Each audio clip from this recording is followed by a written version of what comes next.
going on? It's Ash here coming at you today in Clash Royale. Today we are going to do a deck spotlight on a hardcore beatdown deck that actually got, I think, 6th in the world last season, maybe 7th.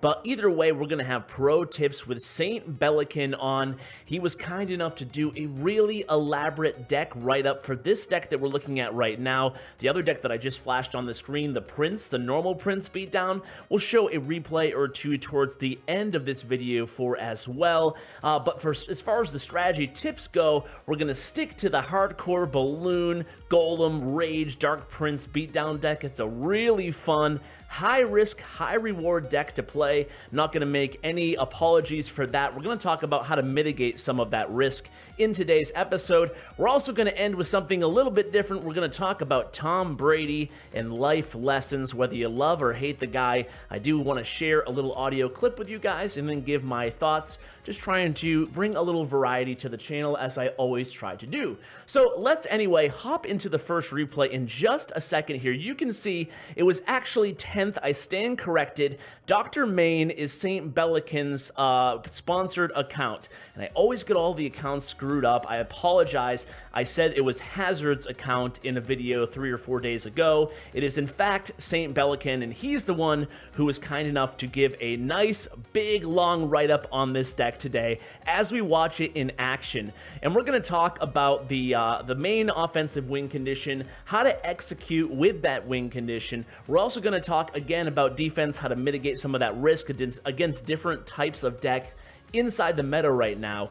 So before we get to all that, common mistakes as well, let's just start out with the premise behind the deck and talk specifically about a few of the cards inside the deck, right? So obviously you have the Golem. Why the Golem? Well, the Golem, obviously the most HP inside the entire game. Also the biggest death damage inside the game, aside from, I guess, Giant Skeleton. He doesn't really count. But it's a huge source of damage. Once it bursts, I guess. Once the Golem dies, it can take out Skarmy. It can even do a heck of a lot of damage to minions, which is great now. I mean, they keep buffing the Golem very subtly. Every balance update, except for the last one, Golem gets a little bit of a buff. More death damage, does death damage to ground and air, more HP, you know, and the Golem has slowly but surely crept back inside the meta in a big way. Now, this is not a meta deck, though. It's definitely an anti-meta, and the idea here is you want to catch your opponent a little bit by surprise when you play that Dark Prince especially. And speaking of Dark Prince, why is he here? Why is he inside this deck, and why does it work with him inside this deck? Well, the Dark Prince, first of all, no one's planning for him. You don't see a lot of Dark Prince. Even though he's starting to creep up here and there, it's still an underused card, certainly not inside the meta right now, Dark Prince, but it's still valuable. In fact, with Executioner everywhere, Dark Prince, little known fact, because not everybody even plays him recently, is the Dark Prince is immune to that crazy, what is even, the delay effect, the interruption effect of the Executioner's axe. The Dark Prince is immune to that, so that's actually going to help you out a little bit against the Executioner. Also, the Dark Prince is immune at only a 4 elixir cost. Not bad to have a troop that is immune to the Bowler's pushback as well. So he's certainly immune to some of the more difficult counters inside the meta in terms of the Executioner and the Bowler. So you have that going for you. Obviously, it's just a very valuable card to put behind your Golem, in the sense that he has the splash damage as well, and he has that shield ability, so he's pretty hardy, has a good charisma about him, and he also is able to, you know, kill those Skarmies before the giant even dies. So your main push, your main win condition with this deck, and we're going to talk about how you're going to get to this point where you're able to do this, but it's going to be your Golem played behind your King Tower more often than not, then it's going to be followed by the Dark Prince.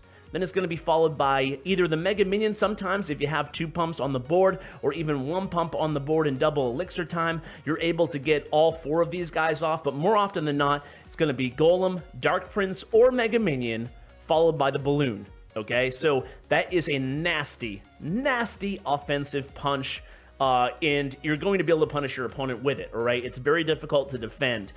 But the thing is on the other side, is this is a very tough defensive deck, all right? You don't have a structure, and you don't have a heck of a lot of defensive options. So that's why we talked about offense a little bit. I do want to talk about the balloon before we move on to defense here, because it gets a little tricky on defense, but there are scenarios. I mean, this deck was the deck that got to number 10, or number 9 rather. Jeez, if I can get it right, guys. Got to number 9 overall last season, okay? And Dr. Main actually got number 3 the previous season before that. So definitely a great player is Saint Belikin.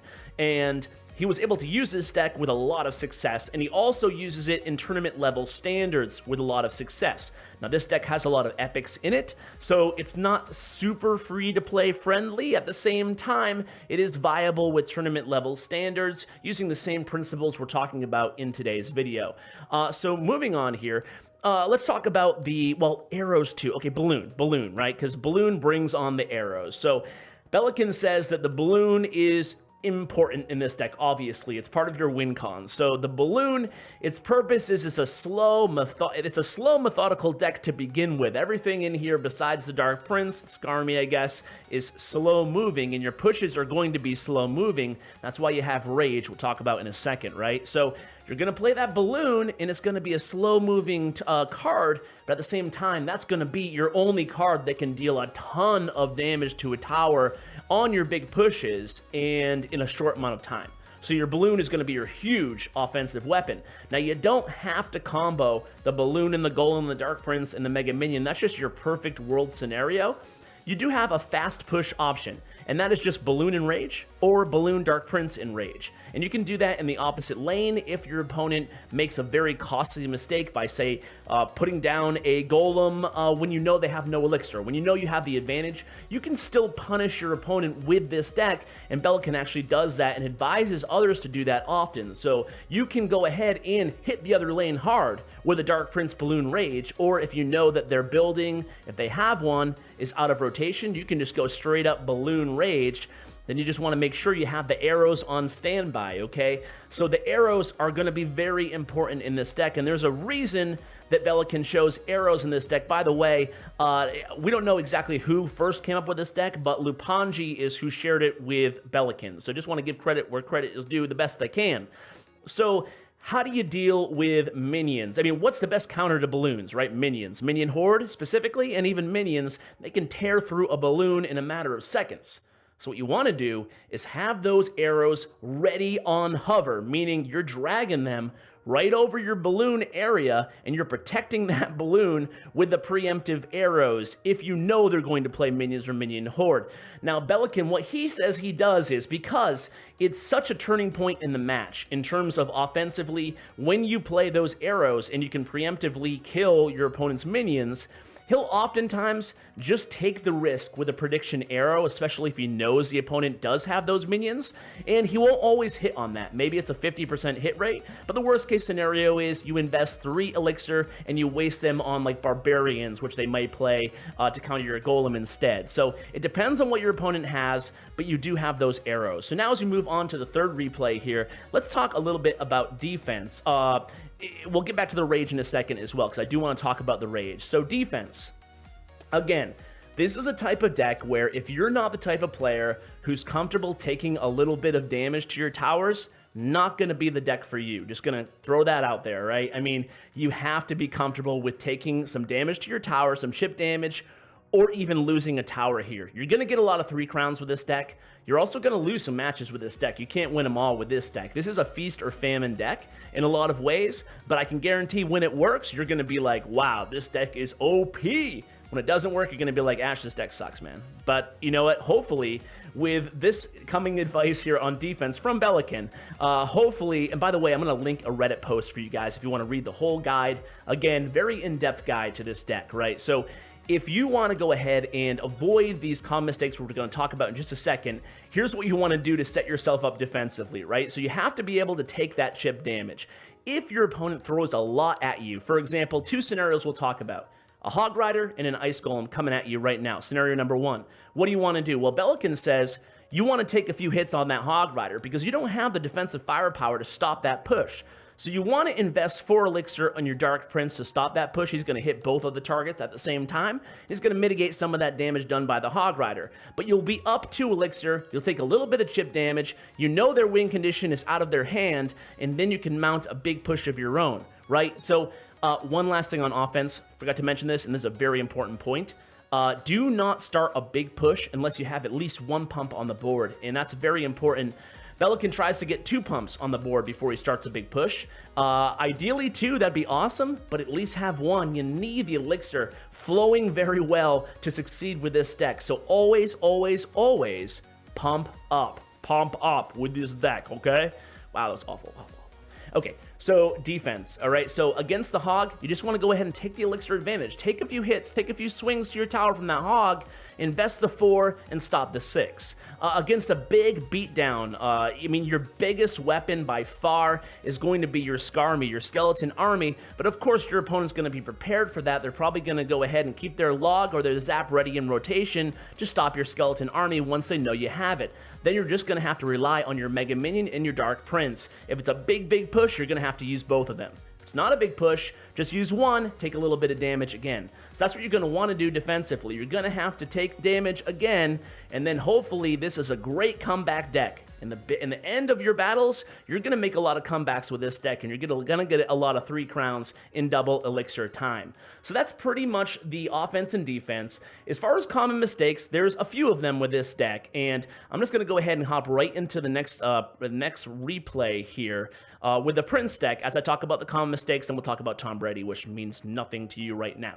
So common mistakes. Number 1 is raging the balloon when you don't need to. Just be careful of that. When you have the balloon going towards the tower and you know you're going to take down the tower anyway, you don't have to waste the 2 elixir on the rage. The rage is best used even solo on the golem. If you can get the golem intact before it becomes into the golemites, you can get the golem to the tower, it's going to do a lot of damage under rage. So it's underrated. Rage is only a 2 elixir investment, so if you overuse it, not the end of the world, but at the same time, it can be a very powerful weapon, especially in a powerful deck like this.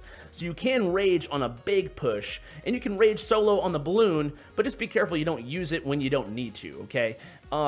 Lastly, if you want to make this deck, this is not something that Belikin advised, but just something I've been thinking about. If you want to take out that rage and add a log, or you want to add even a structure, a cannon, for example, or a tombstone, you can do so. Give this deck a little bit more defensive potential, trading off a little bit of that huge OP, big beatdown pushes.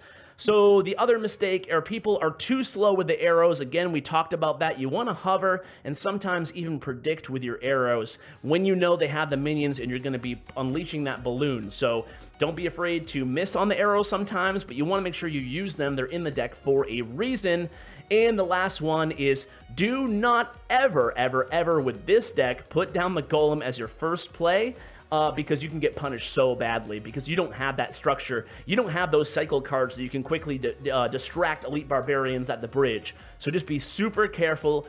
Don't be placing your golem solo in the beginning of the match. That leaves you with no elixir to defend. 2 is not going to be enough with this deck, so you have to be very careful. Only use your golem offensively once you know, A, you have the significant elixir advantage and their win condition's not going to punish you too badly, and B, once you already have the pump or 2 pumps on the board, then you can much more safely use the golem.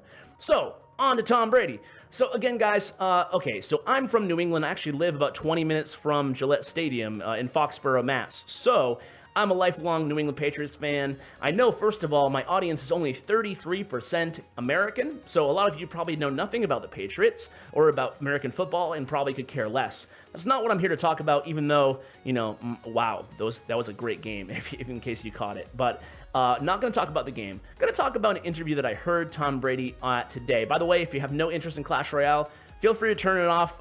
No offense taken. But this is like, you know, a little life inspiration thing that I've heard about, or that I wanted to share with you guys. And basically, I heard him on a local radio show today. And the question was basically, how do you deal with negativity? And that's a question that comes up a lot in the community. Other YouTubers ask me. In fact, I was talking to a big YouTuber yesterday about negativity and how to deal with it. And I gave my response, but I wanted to share with you guys Tom Brady's response. So let me go ahead and cue it up here. And after that, I just want to share a few thoughts on it because I thought it was just so refreshing in today's society. So here it is right now. Going to play it for you guys. Go. No, I hear different things from time to time, you know, and it's just part of being in this position. And you know, again, it's just, I don't like negativity. I think that's something that just bothers me because I'm a positive person. And, you know, again, I just want what's best for everybody. It's just, you know, it's just how I am. And, you know, it's unfortunate that things can be made so negative all the time, you know, when, you know, we live in a great country and you know, we should all be doing everything to bring everybody together, you know, and be grateful for, you know, what we have and do our best to make it better where we can. So that's what my thoughts have always been. And again, I'm just a positive person. So that audio clip was courtesy of WEEI. And again, guys, you know, without belaboring the point, I just think that he hit the nail on the head there that, you know, the best way to deal with negativity in your life, whether it be Clash Royale, somebody getting on your nerves, maybe a clanmate, or maybe someone's harassing you at school or at work or just in life in general, and it sounds so corny and cliche, and trust me, it is kind of corny and kind of cliche, but guess what? It's true too from all my experience in life. You know, 35 years to share with you guys is, and I always try to, and I'm not successful by any stretch. Not successful all the time. In fact, maybe it's my Irish heritage.